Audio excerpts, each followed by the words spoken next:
las consagradas, a los seminaristas, a los sacerdotes, a la gente que dentro de la Legión de Cristo se pregunta, ¿y qué es todo esto?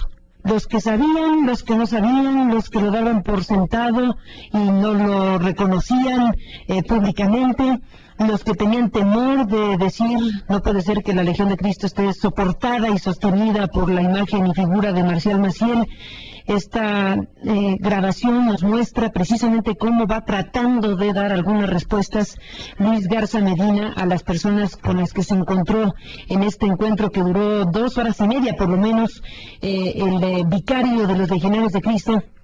Que bueno, por lo pronto tenemos 2 o 3 revelaciones importantes. Esta última parte, pues la subrayo, aunque no se alcanza a distinguir claramente, pero si al ratito le vuelvo a presentar solamente este fragmento, en donde narra Luis Garza Medina cómo, bueno, pues fue operado Marcial Maciel, salió de la operación convaleciente de cáncer de páncreas, pidió un helado como no podía tomar dulce en su condición, pidió un helado, los sacerdotes que lo cuidaban se lo dieron, y esa circunstancia provocó ya una situación tan grave que lo llevó a coma, y precipitó su muerte. Esta descripción final nos habla precisamente de los últimos momentos de Marcial Maciel, fundador de los Legionarios de Cristo.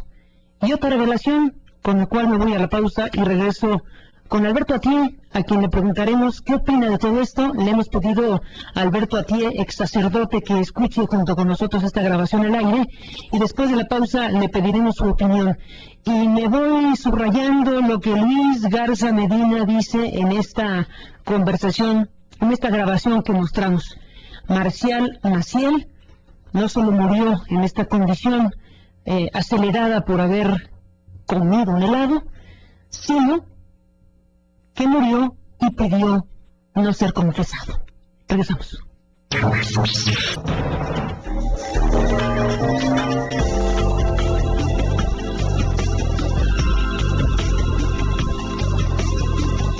Bueno, son las 8 de la mañana con 39 minutos. Debo corregir la última frase que mencioné antes de irme a la pausa sobre Marcial Maciel y esto que revela Luis Garza Medina en esta grabación que hemos presentado, este fragmento de una grabación mucho más amplia y varias que tenemos en nuestras manos en este momento.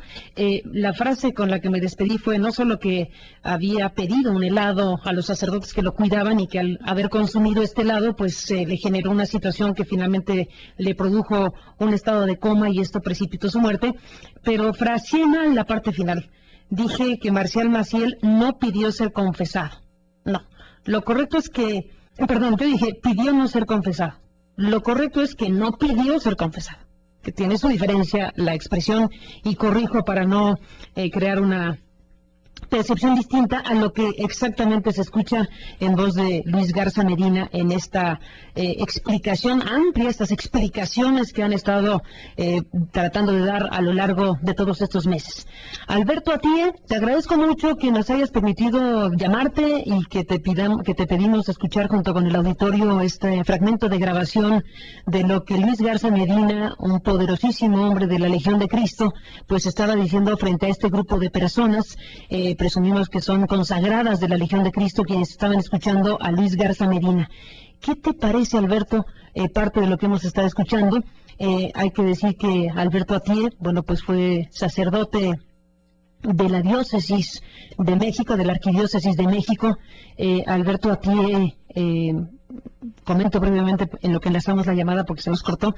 Alberto Atié, pues es una figura clave en este tema de Marcial Maciel y los Legionarios de Cristo. Él, como sacerdote diocesano, tuvo, digamos, la tarea de asistir espiritualmente a Juan Manuel Fernández Amenábar, quien fuera rector de la Universidad Anáhuac. Y Fernández Amenábar, ya muy cerca de la muerte, pues recibió la asistencia espiritual precisamente de Alberto Atié.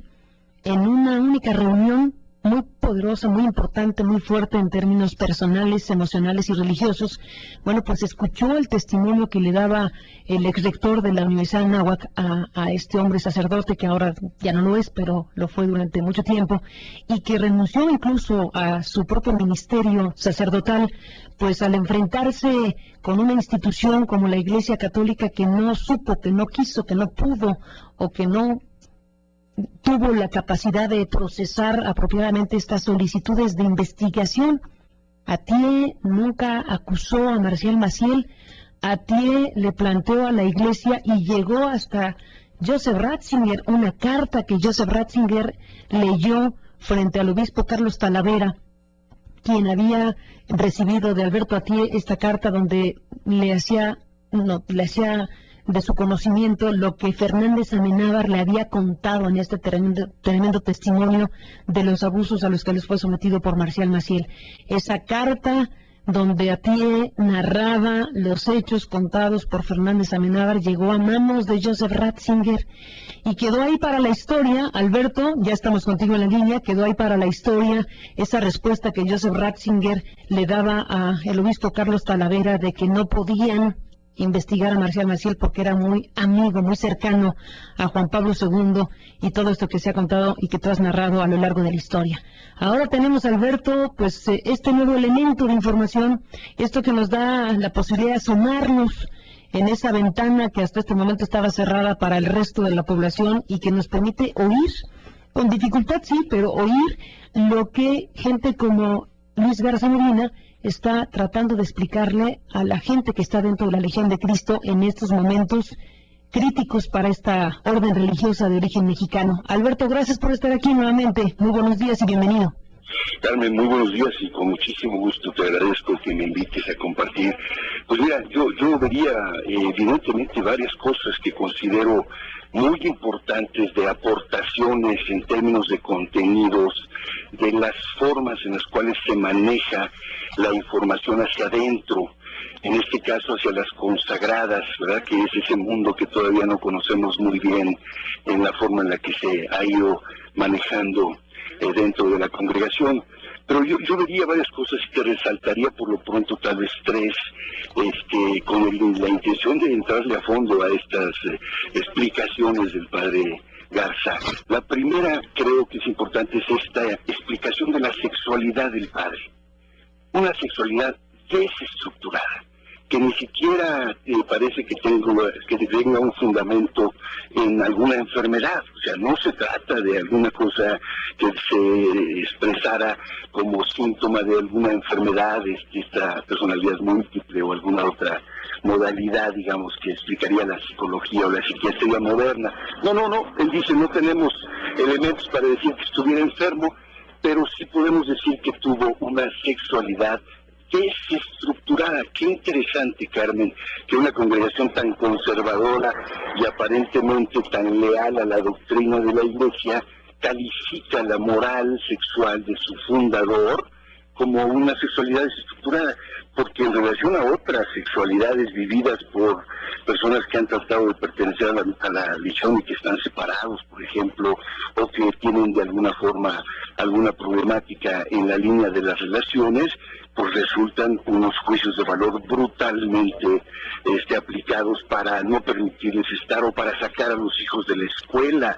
Por ejemplo, cuando presentan las familias, los papás o las mamás, alguna problemática de sexualidad, que en esos casos no es desestructurada, es un pecado mortal gravísimo que afecta la vida de la familia irremediablemente. Qué curioso, Carmen, este doble lenguaje permanente, esta doble forma de valoración que caracterizó al padre Maciel, por supuesto, en su vida personal. Obviamente, si te recordarás, él cuando invitaba a estos pequeños a la enfermería para que le ayudaran a continuar su misión, pues les decía que el Papa Pío XII le había autorizado a él que lo masturbaran, porque eso le permitía eliminar o disminuir esos terribles dolores que no le permitían ser un auténtico apóstol y misionero.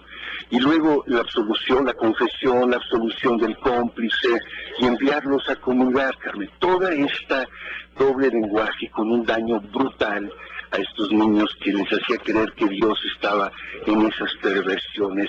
Y efectivamente el padre Garza continúa diciendo algo que me parece increíble que lo diga pues uno de los superiores, pero bueno, lo entiendo, sí, lo entiendo perfectamente, al afirmar que Dios se vale del demonio para dar gracias a la gente, a los creyentes, en este caso, es decir, asustándolos, amedrentándolos del temor del infierno, provoca la buena conducta o la conversión, digamos así, de la gente.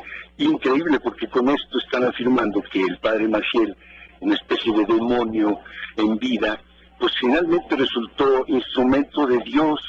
Esa es la perversión total, diría yo, tanto de las características de un fundador, Carmen, que lo que es fundamental en un fundador es el cambio de vida. Es la transformación que hace Dios de una persona en una X historia, circunstancia, y la transforma para mostrarle precisamente que Él es capaz de salvar a cualquier persona y llevarla a un camino